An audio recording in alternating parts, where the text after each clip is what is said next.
Studying in the Netherlands, Part 3, Considerations, 5 key topics to discuss. If you want to get realistic, insider insights about studying in the Netherlands, this is your chance. Listen to the whole podcast. We'll catch you up in about 10 minutes or so, where you'd otherwise spend hours, if not days, on research. In this podcast, the hosts discuss the pros and cons of studying in the Netherlands for foreign students. The 5 key topics covered. 1. Quality of education. Insights why the Netherlands is known for its high-quality education system. 2. International environment. The benefits of Dutch universities as rich, multicultural learning environments. 3. Affordability. What are the relatively low tuition fees and scholarship opportunities? 4. Challenges. Finding housing, adjusting to Dutch culture, what about their directness, and other challenges? 5. Issues to consider, how to balance academic and personal goals. So let's jump into Part 3, Considerations for Studying in the Netherlands. Welcome back, everyone. We're diving back into the Dutch education system. Back for more. Definitely. We've spent the last 2 episodes really getting to know this system, what makes it tick, what makes it different, and even some of the bumps in the road. It's a fascinating system, full of contradictions. Absolutely. But now we're at the exciting part. It's decision time. Is it the right fit for you? That's the question. Exactly. Is studying in the Netherlands the right move for you? We've got a whole list of advantages and challenges laid out in front of us from our research. And our job is to help you connect the dots. See how those factors line up with your personal goals and priorities. Exactly. So should we just jump right in? Let's dive into it. Okay, let's start with the good stuff, the advantages. One thing that really jumped out at me reading through all of this is how well-regarded Dutch universities are globally.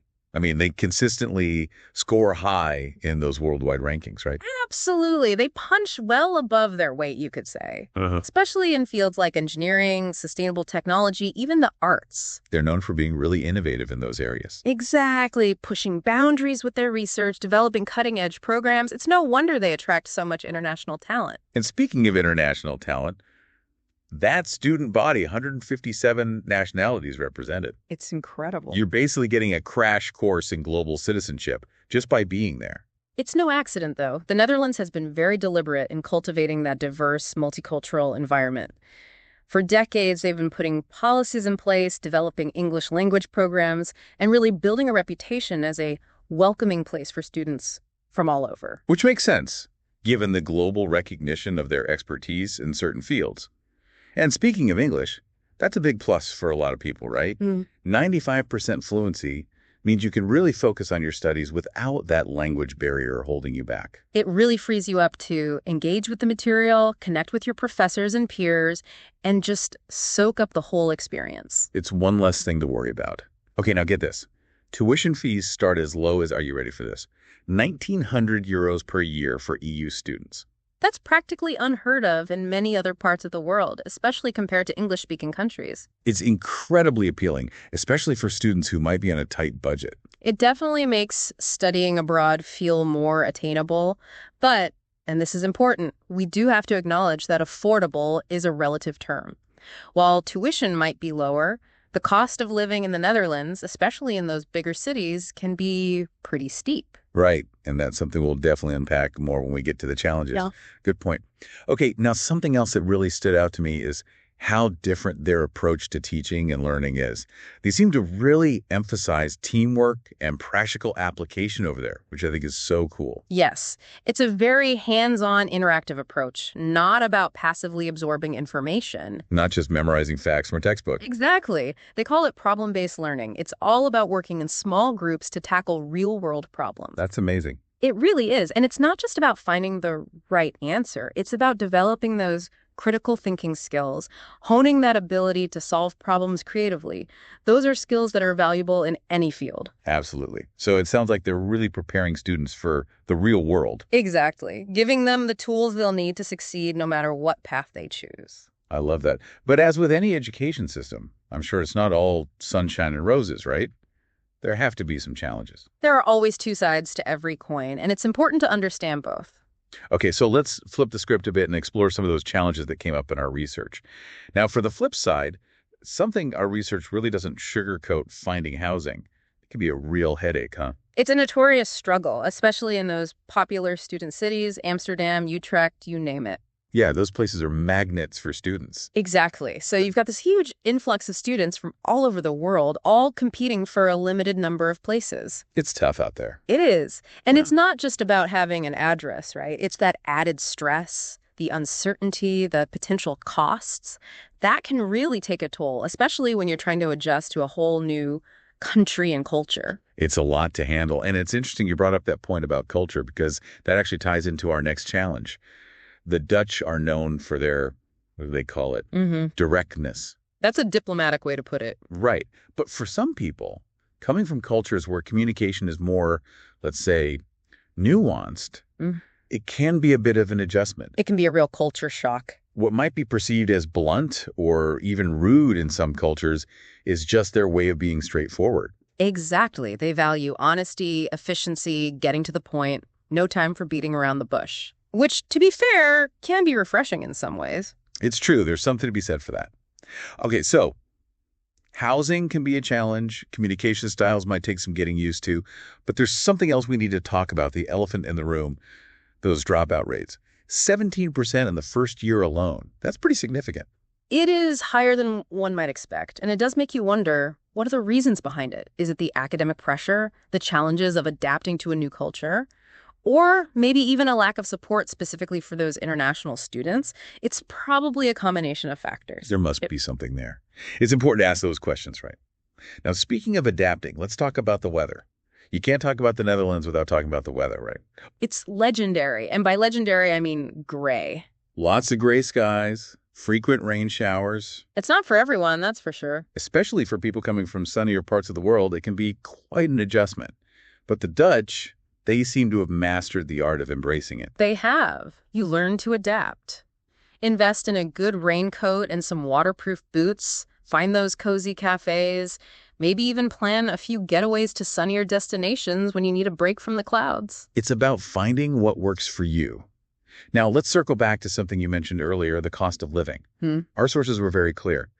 Even though tuition might be lower in the Netherlands, those overall living expenses can still add up quickly. They definitely can. It's important to factor in those everyday costs. Rent, groceries, transportation, even just going out with friends. Those things add up. They really do. Budgeting is crucial. Research the average costs in your chosen city.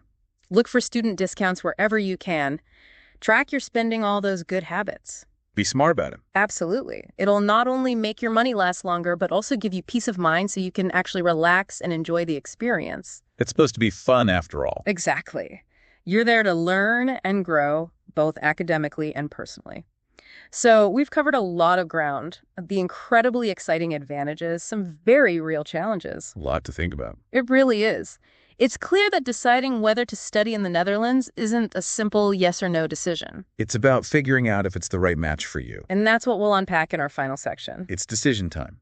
We've gone through the good, the bad, and everything in between about the Dutch education system.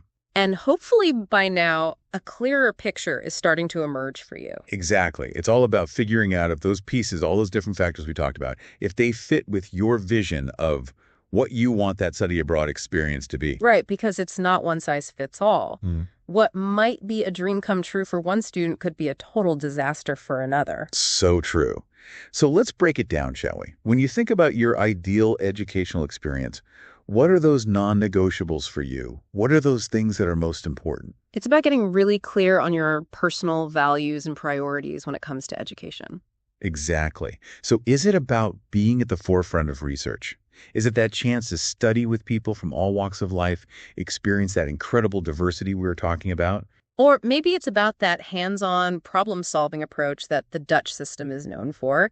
Some people, they really thrive in that kind of environment. Yeah, they want to jump right in and get their hands dirty, so to speak. Exactly. While others might be more drawn to a more theoretical approach, there's no right or wrong, just what's the best fit for you. And part of that is understanding yourself as a learner, too. Think about those times you've really excelled, whether it's in school, at work, or just in life.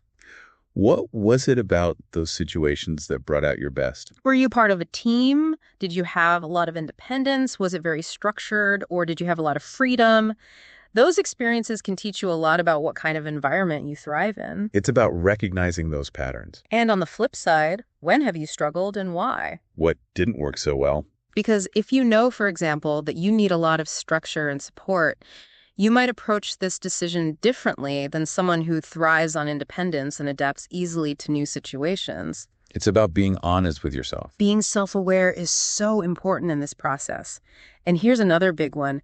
How important is cultural immersion to you? I mean, are you genuinely excited by the prospect of really diving into a new culture, even with the challenges that might come with that? Because let's face it, it's not always easy. It can be uncomfortable at times. There might be language barriers, cultural differences that trip you up, moments where you feel completely out of your element. But it's in those moments that you often learn the most. Exactly. You're pushing your boundaries, opening yourself up to new perspectives, and that can be incredibly rewarding. But those rewards often come with a certain level of discomfort. So it's about understanding your own tolerance for that, your capacity for adaptation, and deciding if those challenges align with what you ultimately want to get out of this experience. So where does that leave us?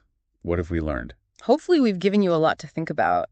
At the end of the day, choosing to study abroad, especially in a place as unique as the Netherlands, it's a big decision. It requires a real investment. Of your time, your energy, your emotions. Absolutely. And financially, too. But most importantly, it's your journey. And there's no right or wrong answer, just the best fit for you. What feels right for you? That's the question. Exactly. And the beautiful thing is, this whole process, the research, the reflection, this conversation, it's already a step in the right direction. It's about self-discovery as much as anything else. Absolutely. It's about figuring out what you value, what you want to get out of your education, and ultimately your life. And those are insights that will serve you well no matter what path you choose.